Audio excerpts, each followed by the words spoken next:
No need to whine, it's Whinypaluza. Have some wine and join us on the Whinypaluza podcast with Rebecca Greene. Welcome to the Whinypaluza podcast. I'm your host, Rebecca Greene. I'm a wife, mother of 3, and licensed clinical social worker. I also have 3 fur babies at home too. My passion has always been to help children and their families. I always dreamed of being a wife and a mother. Parents are always learning through their struggles, failures, and successes and joys. I am no stranger to this wild ride of parenting, and I know behind every great parent lies a team of supportive friends and family. I want to be part of your support system. I want you to know that you are not alone. We are in this parenting world together. Join me every week for insightful discussions with experts on parenting and marriage, as well as other parents who have found the secret to successes in parenthood. You'll learn tips and tricks to make life with your family better than ever. I hope you will follow along with me while we dive into what it takes to achieve a happy family. This is Rebecca Greene for the Whinypaluza podcast, and I am so excited today. I get to talk to Neha Sonney tonight, and she is a speaker, trainer, and coach. Being a mom is a very fulfilling role in a woman's life. As women, we are geared for relationships and to nurture them. She understands how differently women parent, as well as how important it is for both parents to be on the same page. Differences in opinions in parenting affect marriages. 50% of marriages are not a conscious decision, and often parenting is a topic couples don't talk about, which only creates more problems in both the marriage and relationship with the children. It's essential that women get as much emotional support from others around them so that they can bring their best to their marriage. Neha has been meditating since 2012 and swears by the results it brings to you personally and to your relationships. Neha is the mother of a cool teenager. She and her better half, Todd, have all sorts of conversations, including those that may be uncomfortable. Thank you so much for being here with me. Thank you for this wonderful introduction, Rebecca. It's my pleasure. Thank you Well, and so this much. is extra exciting for me because you are my furthest away guest so far. She is all Yay. the way in Hong Kong, 12 hours ahead of me. So I'm so glad that we could coordinate this. Yes, I'm excited too. I'm often talking to people in different time zones, and kind of this time zone that works out best because it's your evening, but not too late, my morning, but it's okay. Well, and it's so funny. Just so that everyone knows, it's 9:15 p.m. in Buffalo, New York, and all the way in Hong Kong, it is 9:15 a.m. So I'm about to end my day, and you're about to start your day. Yeah, it's fascinating. It's very fun. I wanna start at the beginning, and I want to ask you, what Yeah. inspired you to become a coach? I was teaching I was a teacher, English teacher at schools, learning centers, and actually I had fallen into a relationship at the time. It was a very short relationship, and through him I was exploring my passions because he himself was getting his foot into coaching, and he introduced the program. And then soon after I signed up, our relationship ended. So that's how I ended up Isn't that becoming. interesting? Yes, exactly. It's like, the purpose of his life, well, him in my life was for me to do this course. Well, that's awesome. And I'm glad that something good came of it. yes, yes. I'm sure And lots of good came of it. I should yes, say that. yeah, So yeah, yeah. let's talk about self-love because it's one of your favorite concepts. And I think it's so important that we learn to love ourselves more. So can you give us some advice? How can we have more self-love? Self-love. What is self-love? Before that, before I talk about self-love, if you talk about love, what does loving mean? It's a verb, right? So when you love someone, You're there for them. You do things like you speak their love language. You are kind to them. You're passionate. You're compassionate. You will listen to them. You will do things with them. You will do like you will be so nice to that person. How about turning that around and giving that to yourself first? And we're Mm, not trained. We're not trained to mm. teach and to teach how to love ourselves. No. And that's why we suffer in relationships, because our relationship with ourselves is going to suffer. Now, many times self love can come across as selfish. Now, let's look at the emergency the first thing that you need to do if you're on an airplane and there is an emergency, the oxygen mask falls down, you first are asked to put on the mask for yourself and then help your children and other people around you. Yes. Yep. Why is that is the essence of self-love, because if you don't, you're going crazy in your own world and you're trying to help others. How's that possible? You can't do that.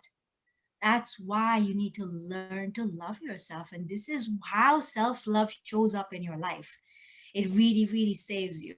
Well, and it's interesting that we're so good at giving love to other Yeah. people. Yeah. And we're not so good. I mean, from my experience of myself and others, we're not so good at giving it to ourselves.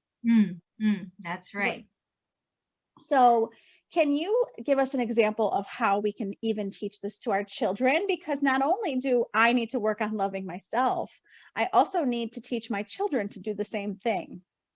Yes, absolutely. This is so close to home for me. I love this question, Rebecca. Thank you. I'm so glad. I'm so glad. So, um, how do you teach it to your children and how do you learn it yourself? So, I I will share a little bit about my story. So, I grew up in a household where I did not feel safe, Mm, and the parent happened to be abusive. So, how does that show up?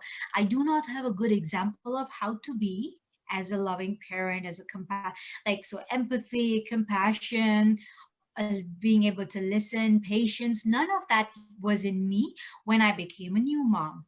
So, how do I? And then I realized I was very young, about 11 or 12 years old, not more than that, Rebecca. And what I witnessed was my own parent was being very kind to other children that came to our house for whatever reason, like, as guests, or she was tutoring them, but she was very kind to them. But to myself and my sister, she was very biased and critical, blah blah blah. oh, So I thought there's something wrong about this. I didn't know who to talk to. I didn't have anyone to go to, but I was suffering. I was at the receiving end of the abuse, physical, emotional, verbal, sure. mental. And so, how that impacts the psyche is that when you grow up, you don't know yourself. You're traumatized. You're so disconnected from yourself, and then you go into a relationship. My first marriage, happened to be an arranged marriage. So I just went ahead and married so that I could escape the drama that was in my, like, living with my mother. And then I find myself in Hong Kong because this is where I got married and I came. So when I became a new mom, I was already, like, not in the safest relationships. I never felt at home there. So I wanted to leave even, but that did not happen. So I was in a very bad situation. And then I felt pregnant because of a lot of pressure. I Mm, felt pregnant. And then there was like when I became a new mom, I didn't know how to be better, how to be a mom. So I was taking out my frustration. So children, this is important.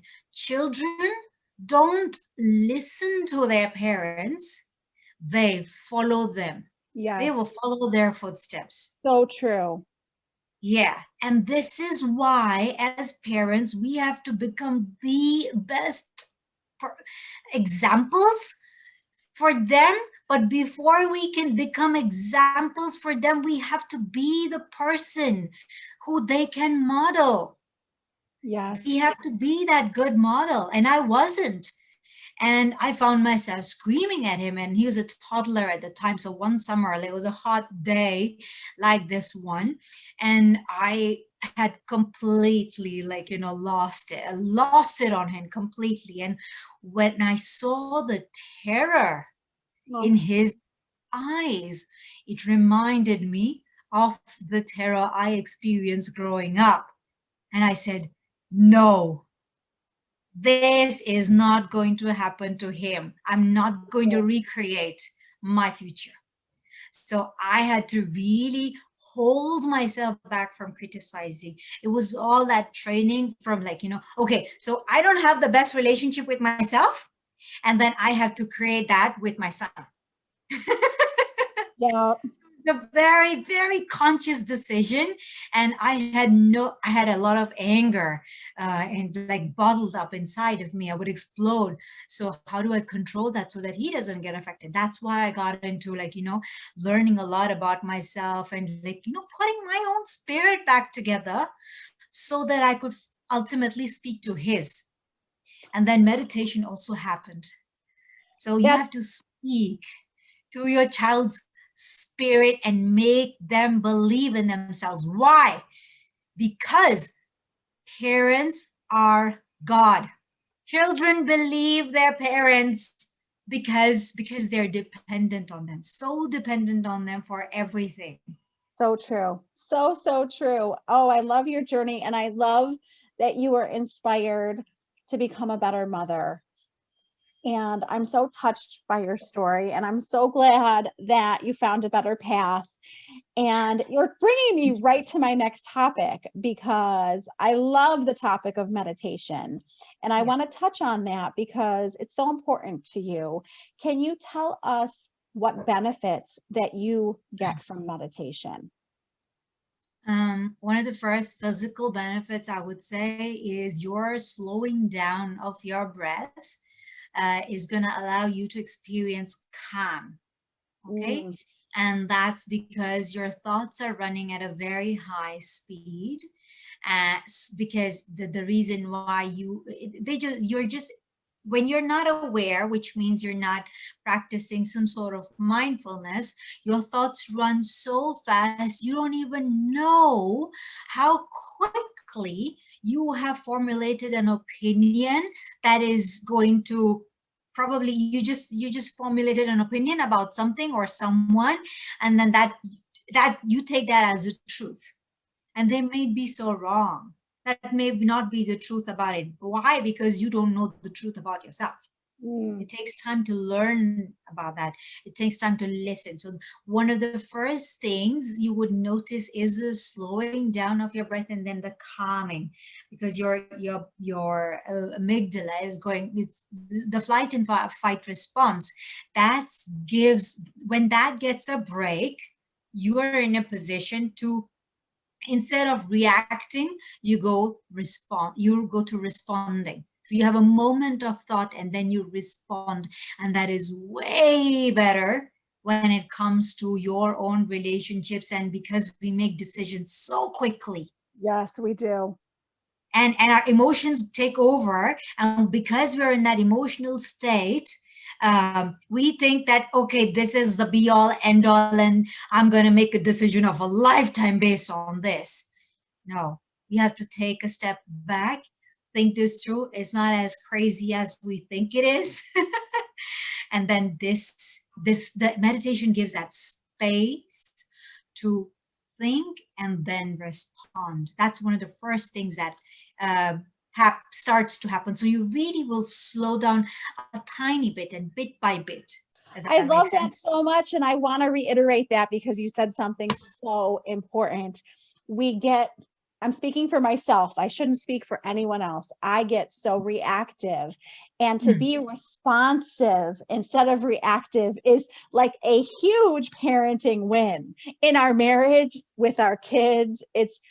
It's like the difference between a good and bad relationship, I feel like. Yes, yes, absolutely, absolutely. You are bringing so much awareness, right? And this is how I'm glad you brought this up, Rebecca, because my relationship with myself improved when I started to meditate, the first time I realized, oh, I am an individual. I am not a daughter. I'm not a daughter-in-law only. I am a person first before I'm all of these different roles in other people's lives. Yes. Wow, that was huge. That's big. That's big right there. Exactly. And then so let's look at relationships. It doesn't matter, romantic, personal, professional, any relationship. And this is you. And these are all of those other relationships. And then this is you. Let's remove you from the picture. What about the rest of the relationships? They just cannot exist without you, your presence.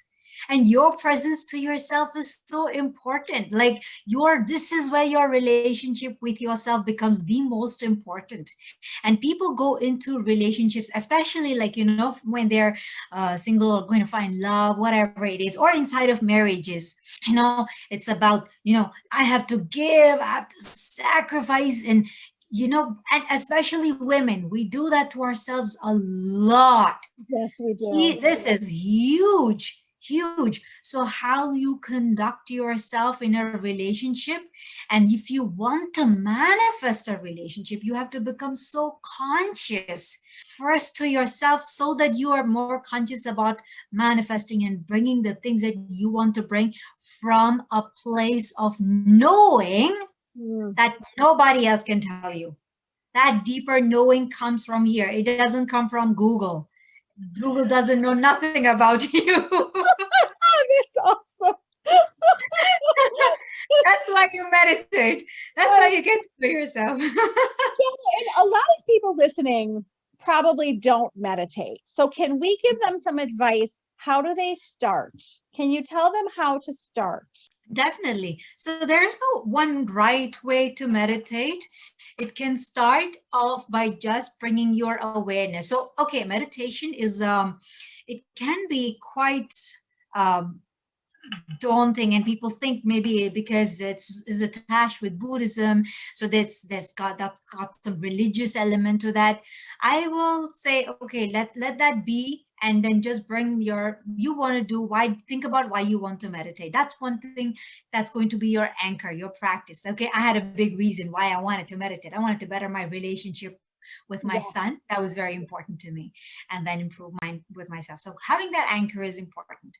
And then how do you think about ways in which you can become more aware, more present to yourself. And one of the best ways to do this, why meditation is the best, Rebecca, is because you are breathing.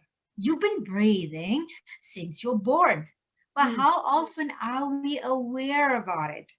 We're not. We're not.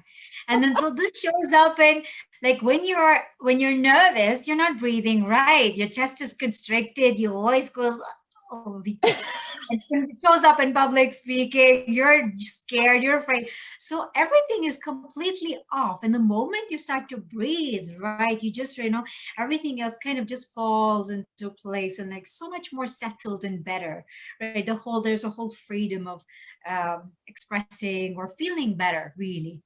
So that's why how I do it is close my eyes and I focus on my breath. And it's like you focus on your breath, how you feel your breath going inside through your nostrils and then feel it coming out, and just staying with that practice. And then it helps to like focus between this space, happens to be also like, where the pineal gland is, right behind there. But even if you're not focusing on that, it's okay. You can feel your breath coming in, and that's the most important thing. You just have one point of focus. So for some people, it's on the inside. It's like turning your eyes, like closing your eyes and turning them inside and then opening them. So it's like looking inward and just focusing on the inside and then the body sensations. So this is like mindfulness. You just become aware of your different senses, the sounds, the sensations your body's feeling, the temperature of the air, the coolness of the breath, any sounds that you're aware of. So bringing in as many senses as possible, whether you're meditating or not, as many senses that you involve, the more present you become.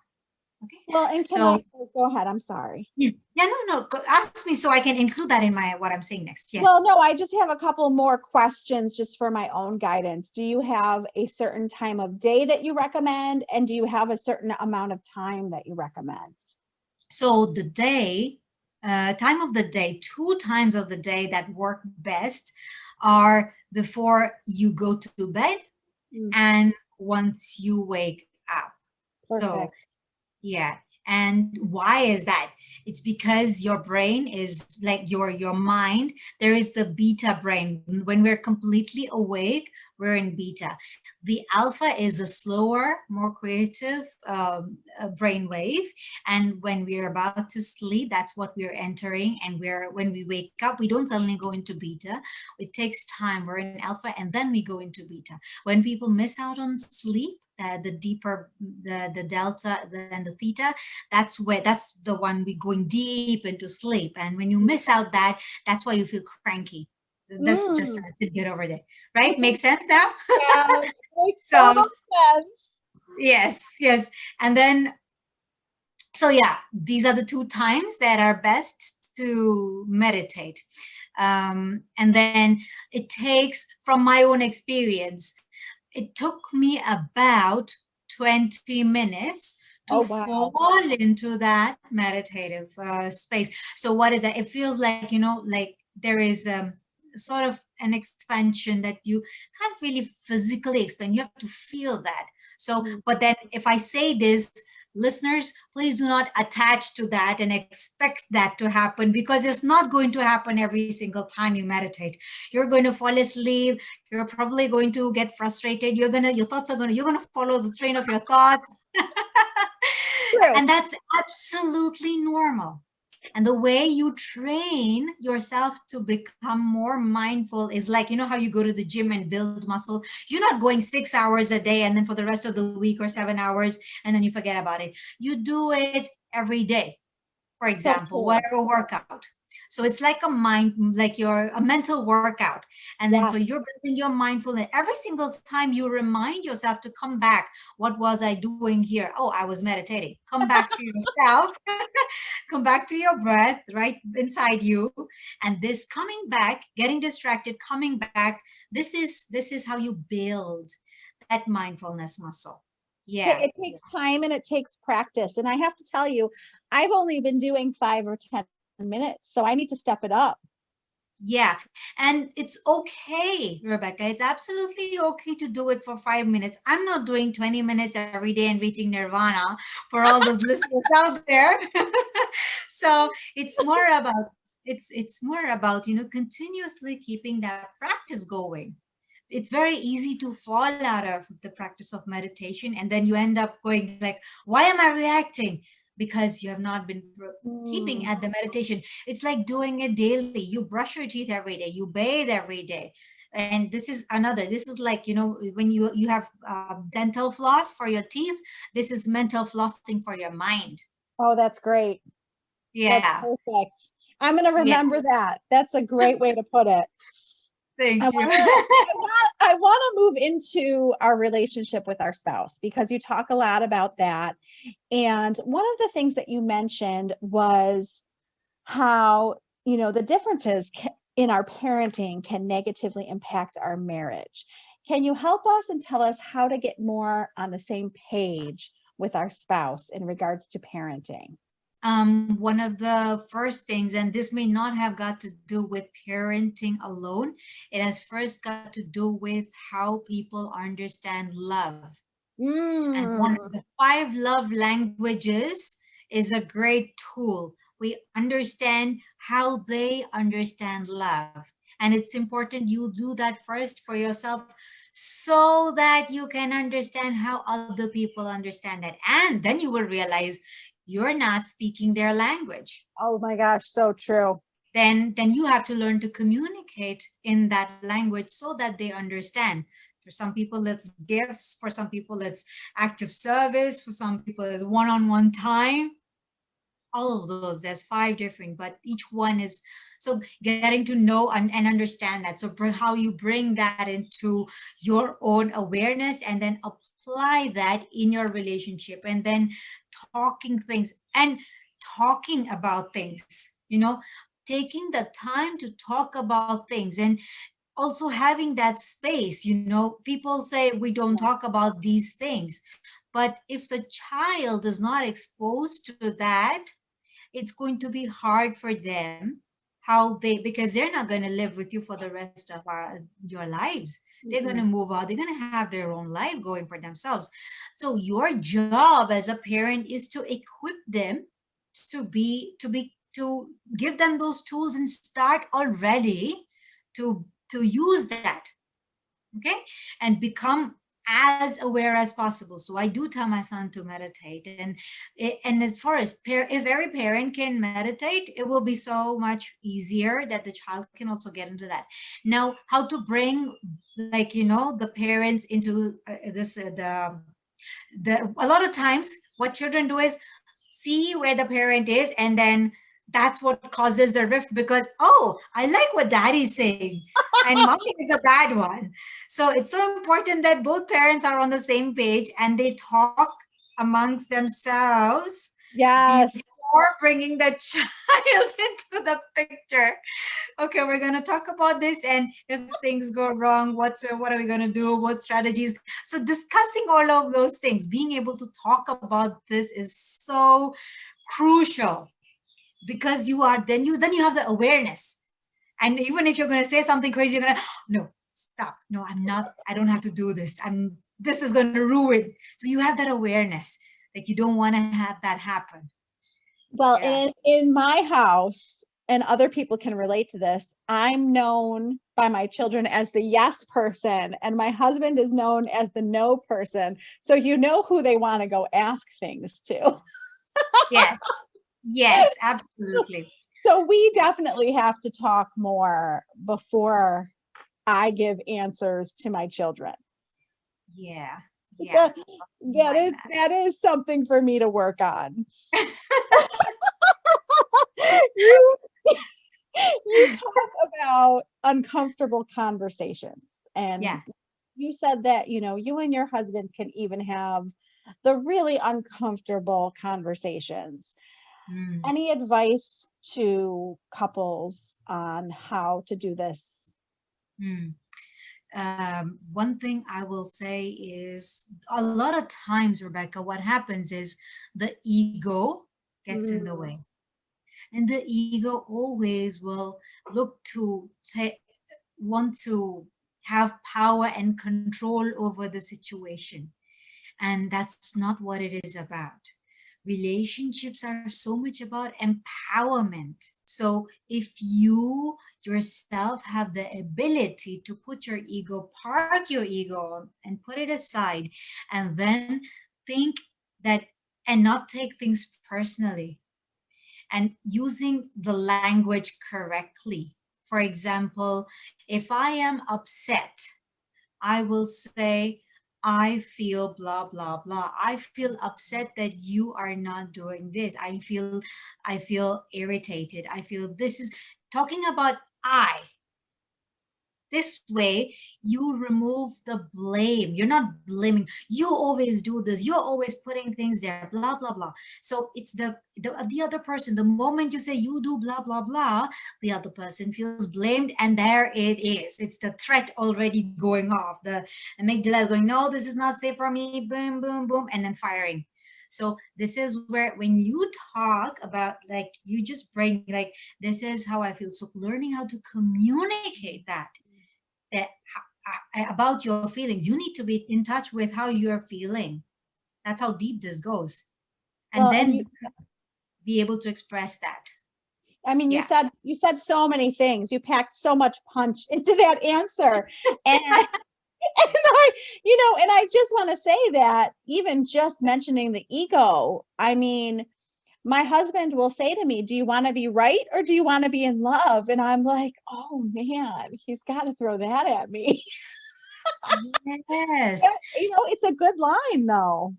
Yeah. So many times we want to be right that we end up losing the relationship or damaging the relationship.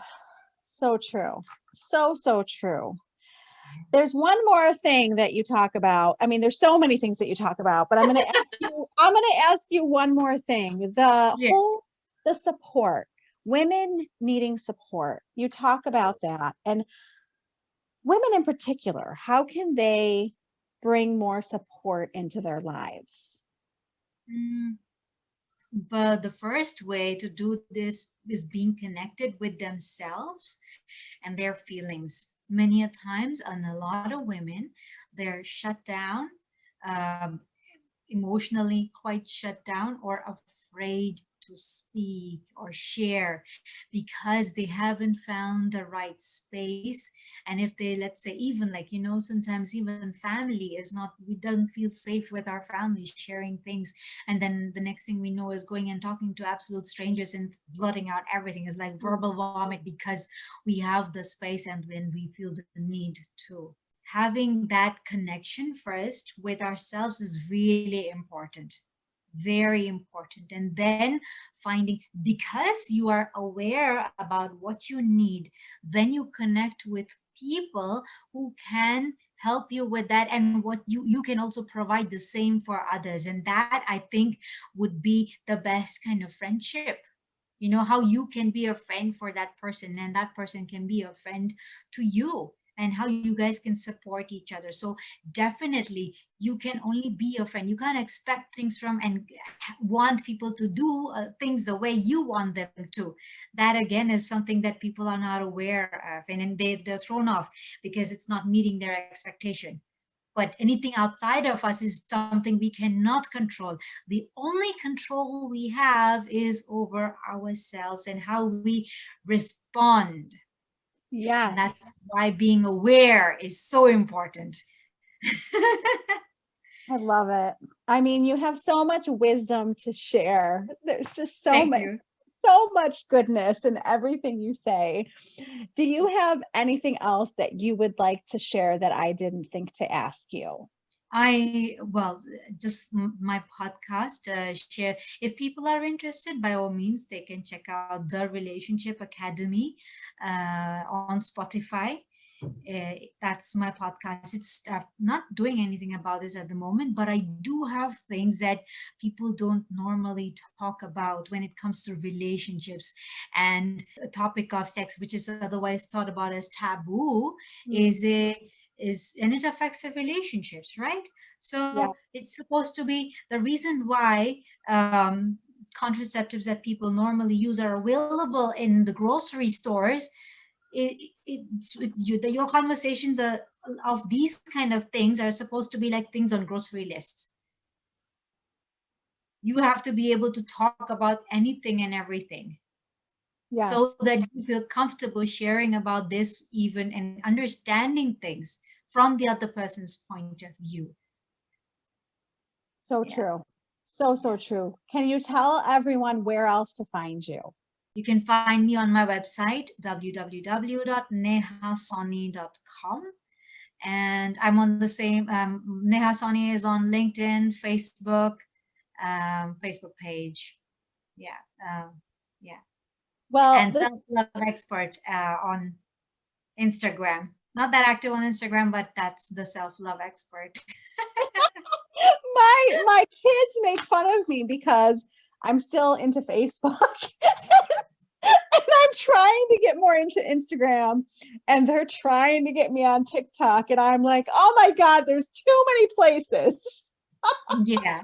Yeah, it's too much. It's too Well, much. well, this has been so lovely getting to know you and hearing all of your wonderful wisdom. Thank you so much for taking time to be here with me. It's my absolute pleasure, Rebecca. You're a fabulous host. You've got amazing questions. I love your podcast. Oh, thank you I so listen to much. episodes. That Yeah, means a lot to me. yeah, you're This doing a is great job. Oh, thank you. Making me smile. This is this is Rebecca Greene reminding everyone to spend every day laughing, learning, and loving. Thank you for tuning in to the Whinypaluza podcast. If you like what you heard, please be sure to subscribe so you never miss an episode. While you are there, leave a review. I love to hear your feedback. Thank you so much for listening. Until next time. This show has been produced by Market Domination, LLC. To discover how you can have your own show completely done for you and turn it into a real published book and become the authority in your marketplace, go to www.marketdominationllc.com/podcast offer.